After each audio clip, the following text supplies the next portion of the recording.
Hi hello welcome to post 60. నేను మీ మురళీ రాపల్లి.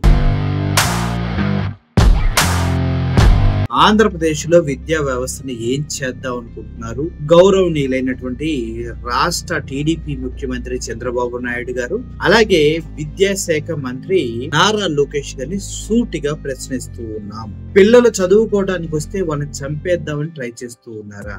కనీసం పొట్టలోకి ఇంత మంచి ఆహారం ఇవ్వలేని దుస్థితిలో రాష్ట్రాన్ని ఉంచుతూ ఉన్నారా? కొద్దిగన్నా ఆలోచన శక్తి లేదా మీకు?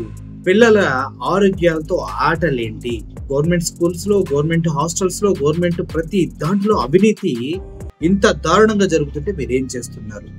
మొన్న మీ హోంమంత్రి అనిత వెళ్లి బీసీ హాస్టల్స్ లో కూర్చుని వారితో భోజనం చేశారు. భోజనం చేస్తే తన ప్లేట్ లోనే బొద్దింపు వస్తే ఇలా పట్టుకొని నా ప్లేట్ లోనే వచ్చిందంటూ స్కూల్కెళ్లే చిన్న పిల్లాడి దగ్గర బలపం లాగేసుకుంటే ఎలా ఫేస్ పెట్టాలో అలా ఫేస్ పెట్టి దీనంగా పెట్టిన మొహం మా అందరికి తెలుసు.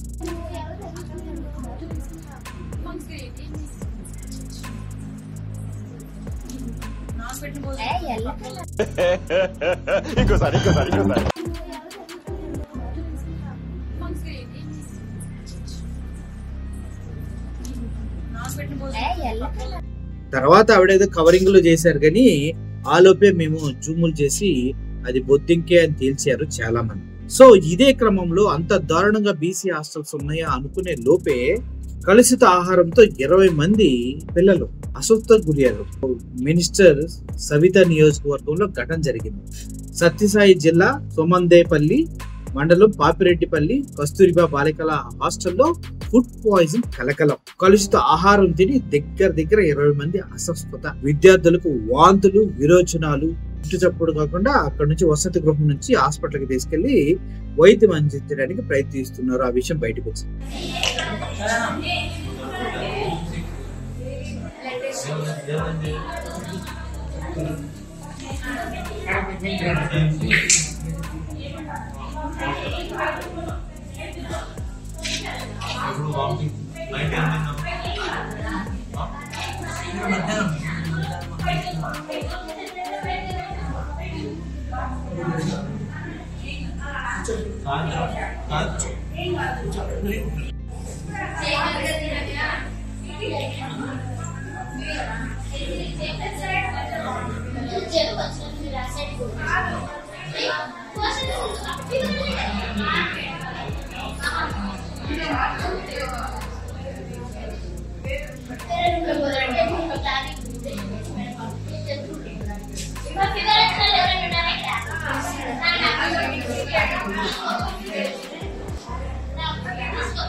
చూడండి, పిల్లలు చిన్న పిల్లలు సార్. మీ ఇంట్లో కూడా పిల్లలు ఉన్నారు కదా సార్, ఉన్నారా లేదా?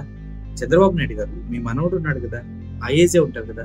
మీ పిల్లలంతా అదే ఏజ్ లో ఉంటారు కదా, మీకు తెలిసిన వాళ్ళు కూడా ఇలా పౌష్టికాహారం లేక ఇలాగే పడిపోతే ఏం చేస్తారు సార్? అంటే మాకు లక్షల కోట్ల ఆస్తులు ఉన్నాయి, మా పిల్లలు అలా ఎందుకుంటారు?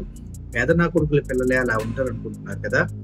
అందుకే నా వెళ్ళిన ఇలా ఫుడ్ సరిగా లేకుండా, ఆరోగ్యంగా, మానసికంగా, శారీరకంగా ఎదగకుండా వాళ్ళ భవిష్యత్తుని కనీసం ఇంగ్లీష్ మీడియం కూడా అందకుండా తొక్కి పాడు చేస్తున్నారు కదా సార్. మనిషిని పుట్టిన తర్వాత కొద్దిగా సిగ్గు శరాలు ఉండాలి సార్, ఉండాలి. దేవుడు చూస్తూ ఉంటాడు కదా పైనుంచి. ఏదో ఒక రోజు కర్మ ఈజ్ బూమరాంగ్ అన్నట్టుగా ఇప్పుడు చాలా మంది పిల్లలు నారాయణ కాలేజ్ నారాయణ కొడుకు ఏమయ్యాడు? కర్మ ఈజ్ బూమరాంగ్ సార్, తిరిగి వస్తుంది. అప్పుడు తట్టుకునగలిగే శక్తి సామర్థ్యాలు మీరు దగ్గర ఉంటే పెట్టుకోండి. ఇంతమంది విద్యార్థుల జీవితాలతో ఆడుకుంటున్నారు కదా మీరు.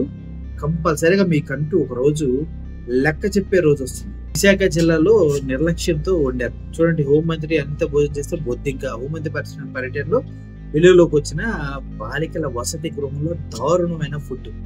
బొద్దింకలు, బల్లులు, పిల్లు, ఎలకలు ఏ పడితే ఇచ్చి ఏం బతుకులయ్యారు. ఇంత అన్నం పెట్టలేని బ్రతుకులు, ఇంత పదవులు, ఇంత ఆర్భాటాలు ఎందుకు మీకు? సిగ్గు శరం లేకుండా అనిపిస్తుంది సార్ నాకైతే. మీరేమంటారు చెప్పండి సార్, మీరేమంటారు చెప్పండి సార్. అంతేకాదు, నిన్న ఈ ఒక్కటి అనుకుంటే సత్యసాయి జిల్లాలోదే మాత్రమే చెప్పాను అనుకోకండి. ఇంకా అద్భుతమైన న్యూస్ ఇంకోటి ఉంది. ఇంకో దగ్గర కూడా చెర్రిపడి పిల్లలు ఫుడ్ తిని అస్వస్థతకు గురై హాస్పిటల్లో పాలయ్యారు. ఏం చేయాలి వాళ్ళని చెప్పండి సార్, ఏం చేయాలి చెప్పండి. కాళ్ళజేరి అంటారు కదా, అది ఏం చేయమంటారు చెప్పండి. పిల్లలు బతకాలా చచ్చిపోవాలా? మీరు పెట్టే సోది ఆహారం తిని వాళ్ళ ఆరోగ్యాలు పాడు చేసుకొని వాళ్ళ కుటుంబాలను వదిలేసి ఏదో జీవితంలో సాధించాలని ముందుకు వస్తుంటే, తిరుపతి జిల్లా శ్రీకాళహస్తిలో పట్టణంలో బాలికల బీసీ వసతి గృహంలో ఉదయం టిఫిన్ ఉప్మా చేస్తే ఆ ఉప్మాలో కాళ్ళజెర్రి వస్తే దాన్ని తిన్న ముగ్గురు అస్వస్థతకు గురయ్యి హాస్పిటల్ పాలై తీవ్రమైన సిచ్యువేషన్స్ లో ఉంటే మిగిలిన వాళ్ళని తినొద్దు అని చెప్పి వాళ్ళ ప్రాణాలు కాపాడారు.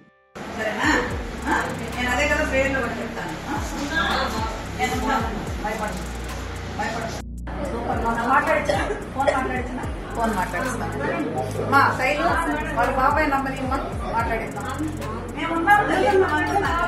అమ్మతో మాట్లాడు, నువ్వు ఏడవు, నువ్వు ఏడిస్తే వాళ్ళు భయపడతావు. సరేనా? నువ్వు ధైర్యంగా ఉంటే వాళ్ళు భయపడతావు. ఏం కాదు, సరేనా? మేము ఉన్నాం కదా, అందరూ ఉన్నాం కదా కదా, మీకోసమే ఉన్నాం మేమంతా. సైలెంట్ పడుకో, మాట్లాడు, భయపడకూడదు. సరేనా?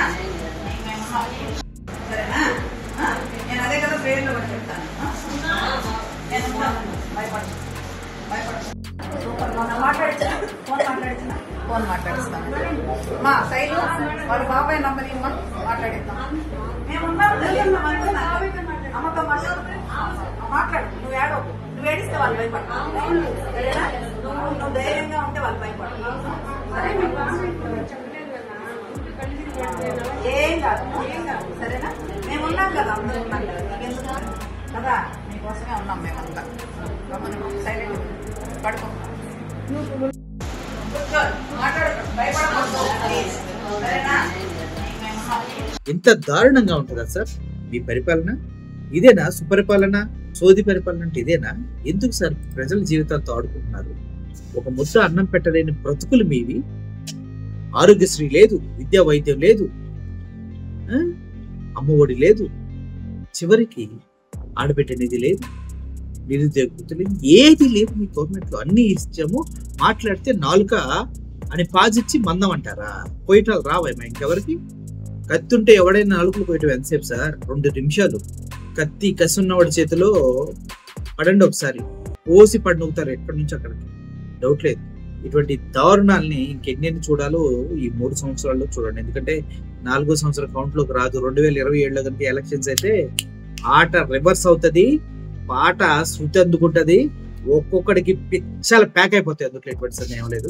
ఇప్పుడు ఎవరైతే ప్రజల్ని చిన్న చూపు చూసి రోడ్ల మీద పడి రేషన్ కోసం అడుక్కునేలాగా చేశారో ప్రతి ఒక్కడు తిరిగి సమాధానం చెప్తాడు. మీ అడ్రస్లు గలంతలు అవుతాయి, చూసుకుంటా ఉండండి. Thank you for watching this video. పేద ప్రజలకు ఒక ముద్ద అన్నం పెట్టలేని చేతకాని ప్రభుత్వంలో మనం బ్రతుకుతున్నాం అన్న విషయాన్ని పదే పదే గుర్తు చేయడానికి ఏం మాత్రం వెనకాడవని చెప్పుకుంటూ సెలవు తీసుకున్నాను. Thank you for watching this video.